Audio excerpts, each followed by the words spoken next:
Hello friends. तो आज हम बात करेंगे नीट पीजी में एमसीसी की काउंसलिंग के बारे में और समझेंगे काउंसलिंग से रिलेटेड सारी माइन्यूट डिटेल्स को, ताकि जब आप काउंसलिंग करने जाओ तो आपसे कोई भी गलती ना हो।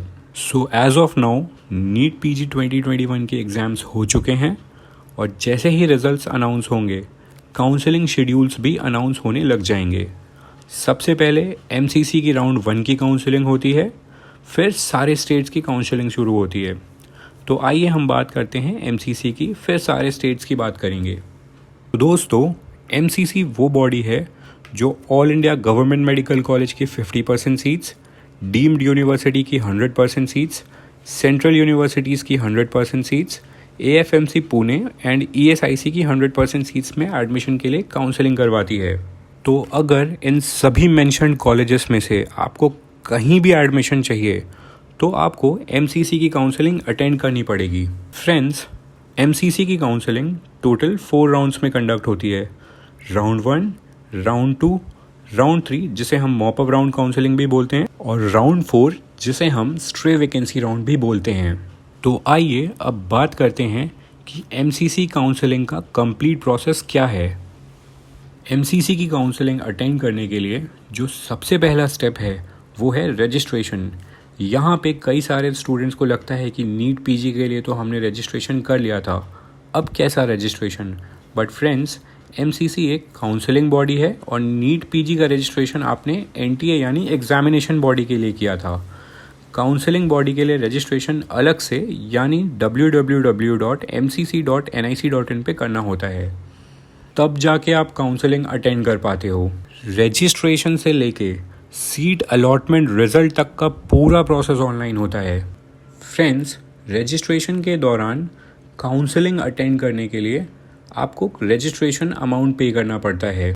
अगर आप सिर्फ गवर्नमेंट कॉलेज के लिए काउंसलिंग करवाना चाहते हो तो आपका रजिस्ट्रेशन फ़ीस या रजिस्ट्रेशन अमाउंट सिर्फ 1000 रुपीज़ होगा, और अगर आप डीम्ड यूनिवर्सिटीज़ के लिए भी अपना काउंसलिंग के लिए रजिस्ट्रेशन करवाना चाहते हो तो आपका रजिस्ट्रेशन अमाउंट 5000 रुपीज़ होगा। रजिस्ट्रेशन अमाउंट के साथ साथ आपको एक सिक्योरिटी डिपॉजिट अमाउंट भी पे करना पड़ता है, जो कि गवर्नमेंट कॉलेज के लिए 25,000 रुपीज़ होता है, और अगर आप डीम्ड की काउंसलिंग भी अटेंड करना चाहते हो तो ये सिक्योरिटी अमाउंट 2 लाख रुपीज़ होता है। अब जब आपने अपना रजिस्ट्रेशन कर दिया तो काउंसलिंग के नेक्स्ट स्टेप में आपको अपनी चॉइसेस फिल करके लॉक करनी होती हैं। चॉइसेस आपको कुछ इस ऑर्डर में भरनी है कि जिस भी प्रायोरिटी में आपको जो ब्रांच या जो कॉलेज चाहिए उसको आपको सबसे ऊपर रखना है।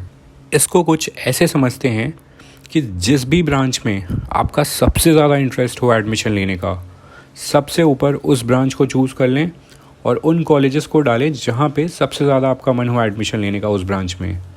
उसके बाद जो भी आपकी नेक्स्ट फेवरेट ब्रांच हो उसको सेलेक्ट करें और उसके कॉलेजेस को भी अपनी प्रायोरिटी के हिसाब से एडजस्ट करें। फ्रेंड्स, हमेशा और हमेशा रिकॉग्नाइज सीट को परमिटेड सीट से ज़्यादा अच्छी प्रायोरिटी दें। फ्रेंड्स, यहाँ पे एक चीज़ जो आप लोगों को ध्यान देनी होगी कि चॉइस फिलिंग करते वक्त लास्ट 2-3-4 ईयर्स का एनालिसिस कर लें और चॉइसेस को जितना रीशफल करना हो उतना रीशफल कर लें। लेकिन जब आपने एक बार चॉइसेस लॉक कर दी तो फिर उनकी प्रायोरिटीज़ को एडजस्ट कर पाना इम्पॉसिबल हो जाएगा, क्योंकि वो चॉइसेस लॉक हो चुकी होंगी। इस प्रोसेस के लिए आप हमारी टीम्स की भी सर्विसेज ले सकते हैं, क्योंकि हमारी कंसल्टिंग फर्म के लिए ये हर साल का काम होता है और हमारे पास 3-4 साल का डेटा अवेलेबल होता है कि लास्ट ईयर किस मार्क्स पे किस कॉलेज में कौन सी ब्रांच में सीट मिली है और इस साल कितनी सीट्स इंक्रीज़ डिक्रीज़ है, कितनी फ़ीस इंक्रीज़ डिक्रीज़ हो रही है, जिस पे कि कट ऑफ क्या रह सकती है और क्या रहने वाली है। तो आप काउंसलिंग सर्विसेज के लिए हमारी टीम से भी कॉन्टैक्ट कर सकते हैं। अब राउंड 1 में चॉइसेस लॉक होने के बाद नोटिफाइड रिजल्ट डेट पे आपके राउंड 1 का रिज़ल्ट आता है और मार्क्स के बेसिस पे सिलेक्टेड कैंडिडेट्स को सीट अलॉट होती है। फिर जिन कैंडिडेट्स को सीट्स मिलती है वो स्पेसिफाइड डेट में अपना अलॉटमेंट लेटर और डॉक्यूमेंट्स लेके कॉलेज जाके एडमिशन लेते हैं। अब जिन कैंडिडेट्स को सीट्स नहीं मिलती है या जो स्टूडेंट्स को लगता है कि उन्हें और अच्छी सीट्स मिल सकती है तो उन्हें फिर राउंड 2 की काउंसलिंग को अटेंड करना पड़ता है। MCC राउंड 2 का भी राउंड 1 के जैसा सेम प्रोसेस है, यानी पहले रजिस्ट्रेशन, फिर पेमेंट, फिर चॉइस फिलिंग, फिर चॉइसेस को लॉक करना, फिर सीट का अलॉटमेंट का रिज़ल्ट आना और फिर एडमिशन लेना। अब जिन स्टूडेंट्स ने राउंड 1 की काउंसलिंग को अटेंड किया है उनको सीट्स नहीं मिली, या उन स्टूडेंट्स ने जिनको अपनी सीट्स अपग्रेड करानी है उनको राउंड 2 की काउंसलिंग के लिए फिर से फ्रेश रजिस्ट्रेशन करने की कोई ज़रूरत नहीं होती है।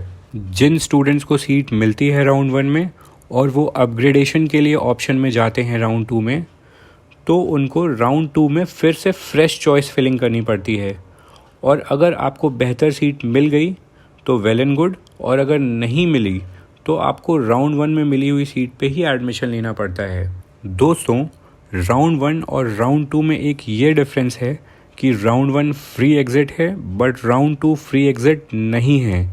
यानी कि राउंड 1 में अगर आपको कोई सीट मिली और आपको लगता है कि स्टेट की काउंसलिंग में आपको और अच्छी सीट मिल सकती है, तो आप राउंड 1 की काउंसलिंग से एग्ज़िट कर सकते हो। आपके सिक्योरिटी अमाउंट रिफ़ंड हो जाएंगे।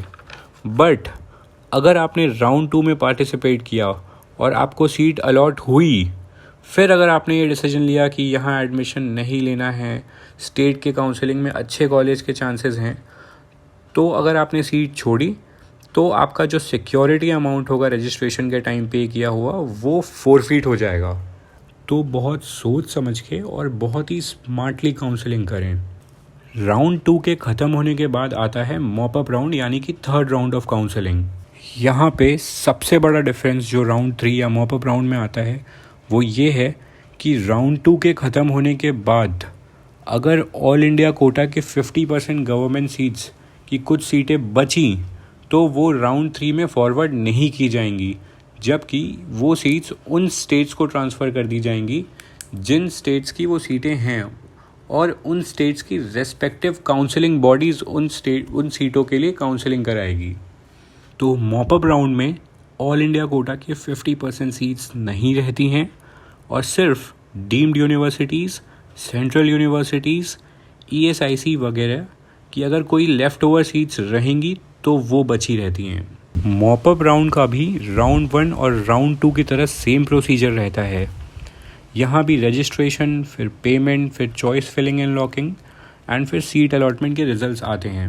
और फ्रेंड्स, मॉपअप राउंड भी फ्री एग्ज़िट नहीं है, यानी कि अगर आपको कोई सीट मिल रही है तो फिर आपको उस सीट पे एडमिशन लेना ही लेना होगा, नहीं तो आपके सिक्योरिटी अमाउंट फोरफीट कर लिए जाएंगे।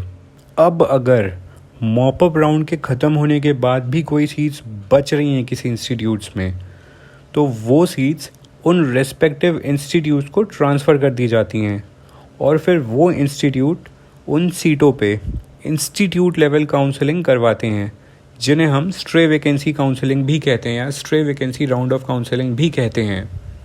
स्ट्रे वैकेंसी राउंड में फ्रेश रजिस्ट्रेशंस नहीं होते हैं और स्ट्रे वैकेंसी राउंड के लिए आपको रेस्पेक्टिव इंस्टीट्यूट्स के सीट मैट्रिक्स को देखना होता है और अलग अलग इंस्टीट्यूट्स जहाँ पे सीट खाली हैं वहाँ अलग से अप्लाई करके एडमिशन लेना होता है। फ्रेंड्स, काउंसलिंग एक बहुत ही पेचीदा प्रक्रिया है जो कि आपको थोड़ी स्मार्टली अटेंड करनी पड़ती है और हर माइन्यूट डिटेल्स को ध्यान में रख के करनी पड़ती है।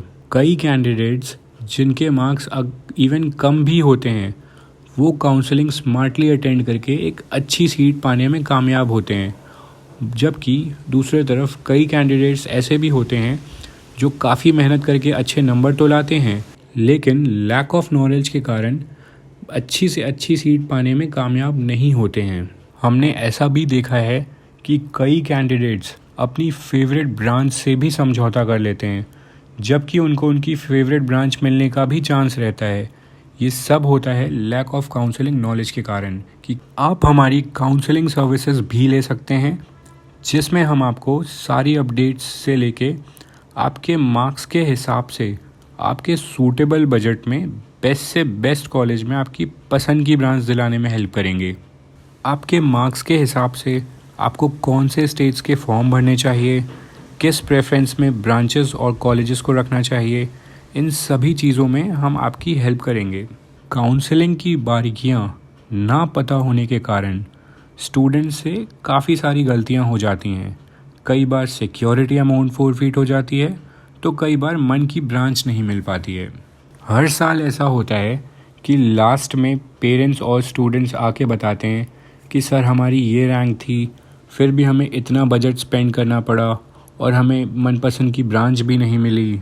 फिर जब हम उन्हें बताते हैं कि ये देखिए आपसे कम मार्क्स पे ये कॉलेज अलॉट हुआ है और इनको ये ब्रांचेस मिली हैं, तो उनको रीग्रेट होता है। इवन कई सारे लोग ये भी सोचते हैं कि किसी कंसल्टिंग फर्म से सर्विसेज लेने पे हमें इनकी स्पेसिफिक अमाउंट देनी पड़ती है, एक्सेट्रा एक्सेट्रा। पर आप ये भी देखो, अगर वो कंसल्टेंसी जेन्युइन सर्विसेज प्रोवाइड कर रही होंगी तो वो आपको अपने एक्सपीरियंस और डेटा से अच्छे कॉलेज भी अलॉट करवाएंगी और आपके काउंसलिंग करने में और उनके काउंसलिंग करने में 15-20 लाख रुपए की फ़ीस बचा भी सकते हैं वो आपकी।